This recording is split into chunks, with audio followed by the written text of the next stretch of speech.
Every time the evil eye appears in Dandadan, it's safe to say that chaos ensues, and it's not just because he's terrifying. There's something ancient, cursed, and personal about this monster that you may or may not have picked up on as you've been watching the new season of the anime, and there's a horrifying truth to the evil eye that makes Okarun getting his ball stolen or Momo finding herself in uncomfortable situations with aliens and creepy old men look like a walk in the park. Join me in today's newest Dandadan video over here on the Anime Explained channel, where we go into a deep dive on the evil eye in Dandadan, explaining everything that you need to know from the powers, the lore, and so much more, which means obviously this video will contain some spoilers, but as usual, I'll keep it limited to only what is absolutely required in order for you to better appreciate the evil eye and its connection to the lovable red-headed goofball Jiji. So let's start things off with the origin of the evil eye. The evil eye was once a young, emaciated boy selected as a sacrifice by the Kito family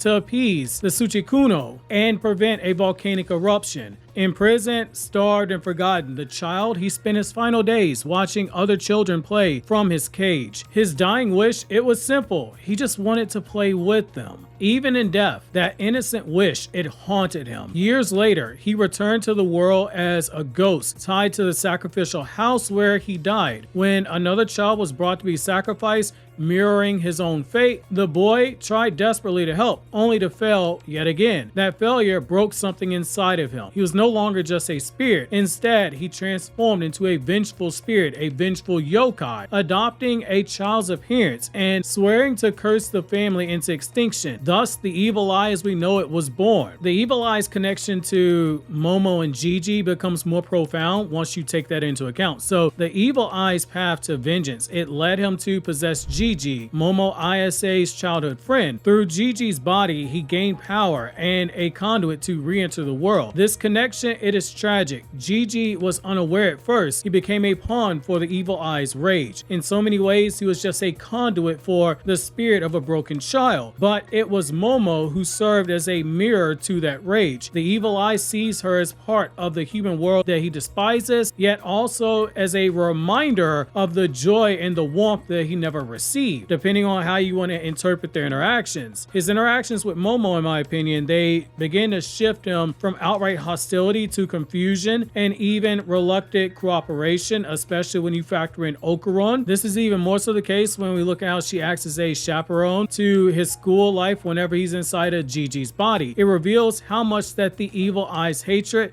truly mask a more human desire that all of us feel, which is a deeper connection, a deeper yearning for a connection. That is what makes the whole concept of trauma being one of the cores to the theme of the evil eye's character so heartbreaking. The evil eye is a manifestation of childhood trauma. He is not evil for the sake of being evil. He is a broken child whose last emotions were rejection, starvation, and fear. He equates killing with playing because he never learned the difference. His sadism that came from becoming a vengeful spirit, it is a warped evolution of his unmet desire for companionship. Okarun in the manga even remarks that the evil eye behaves like a child, desperate for playing. It is one of the more tragic and yet most profound messages of what Dandadan is telling us about the human experience. At the end of the day, no matter how angry, confused, or standoffish some of us might seem, we all yearn for that connection. His destruction, it was impulsive. His laughter, it was unhinged. His morality, you could argue to an extent, it was non-existent. Yet at the same time, he was a victim who became a victimizer, something that unfortunately is a cycle that we see in the real world. His trauma, it was untreated for a long time. His grief, it was unresolved. Dandadan uses him to showcase how pain, when it's ignored, evolves into a potential generational violence. And at the same time, through interacting with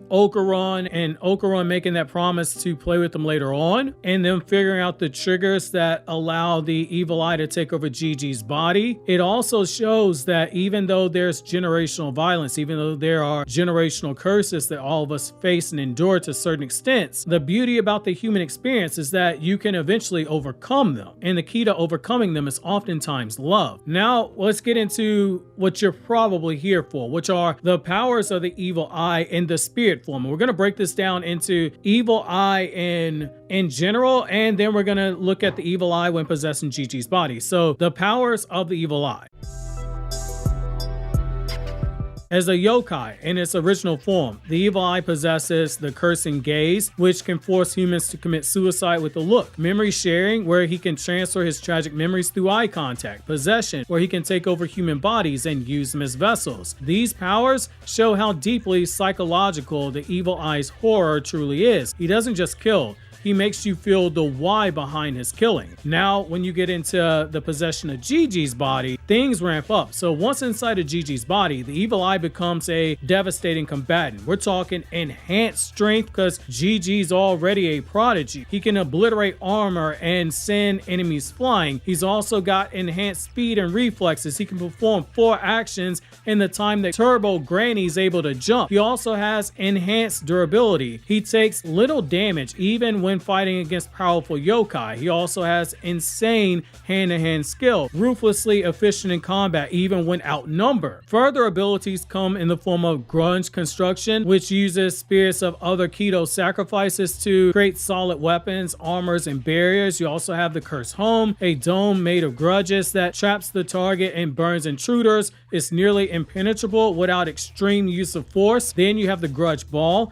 a honing ball that ricochets endlessly until it hits its target. It can't be dodged easily and multiplies under pressure. Now, you might be asking, so what's the transformation trigger here? How does Jiji suddenly become the evil eye? So it's hot and cold water. One unique aspect of the evil eye's possession is how Jiji is easily in a situation where he can be triggered in a transformation with contact with water of extreme temperatures. Cold water causes the evil eye to emerge and take over Jiji's body, while hot water reverts him back to normal. The mechanic mirrors traditional yokai lore, where supernatural changes are often tied to environmental elements, and it adds a lot of comedic relief while also giving a bit of a suspenseful edge to the scenes where Jiji accidentally transforms at the worst possible time. It also underlies how unstable the evil eye's containment is. Jiji is always one unpredictable splash away from losing control. Now, in terms of weaknesses, it's got a few.